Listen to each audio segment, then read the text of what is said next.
విప్లవకారులు అంటే అడవుల్లోనే ఉంటారా అని చాలామంది అడుగుతారు. ఉంటారు, కానీ అక్కడే ఆగిపోతారా? కాదు. అడవుల్లో వాళ్ళు ఈ వ్యవస్థను మార్చాలనుకుంటున్నారు. మరి పల్లెల్లో పట్టణాల్లో ఉన్న మనల్ని ఎవరు మారుస్తారు? మనవే మారాలి.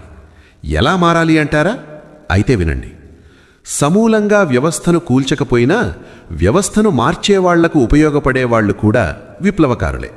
రాముడి వారధి నిర్మాణంలో ఉడత చేసిన చిన్న సాయం గుర్తుందా? ఆ ఉడత భక్తిలానే మన చిన్న చిన్న పనులే పెద్ద విప్లవానికి బాటలు వేస్తాయి. మొదటిగా, అందరికీ చదువు కావాలి. ఎవరు చెప్తారు? మీ కులం వాళ్లకు మీరే చెప్పండి. కులపిచ్చి ఉందిగా, అదే పిచ్చిని మంచి పనికి ఉపయోగించండి. ఇదే విప్లవం. రెండోది, కులాంతర వివాహాలు చేసుకోండి. చేసుకోలేని చోట్ల ప్రజల్ని చదివించండి, అర్థం చేయించండి. ఇదే విప్లవం. మూడోది, ఉద్యోగాల్లో ఉంటే లంచాలు తీసుకోవడం మానేయండి. ఇదే విప్లవం. నాలుగోది, డబ్బులు తీసుకోకుండా ఓటు వేయండి. మీ ఓటును అమ్ముకోకండి. ఇదే విప్లవం. ఐదోది, కులాలతో పని లేకుండా పేదలంతా ఒకే వర్గంగా నిలబడండి. మీరు దేశంలో 80%, మీ ఓటు మీ పార్టీకి వేసుకోండి. ఇదే విప్లవం.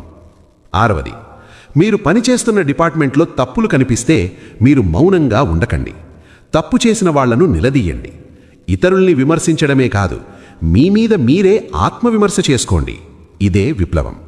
ఏడవది, ఇతరులు మీతో ఏం చేస్తే మీకు నచ్చదో అదే పనిని మీరు ఇతరులకు చేయకండి. ఇదే విప్లవం. ఎనిమిదవది, పేదలంతా ఒకే వర్గం. కాలం మారింది, ఇక కులాలతో పనిలేదు. కులాలను మరిచిపోండి. ఇదే విప్లవం. తొమ్మిదోది, ప్రభుత్వం తప్పు చట్టాలు చేస్తే అందరూ కలిసి ఎదిరించండి, గొంతెత్తి నినదించండి.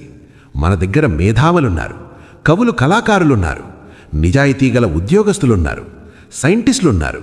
కానీ మంచి రాజకీయ నాయకులు లేరా? ఉంటే బాగానే ఉంటుంది, లేకపోతే నువ్వే నాయకుడిగా ముందుకురా. ఇదే విప్లవం.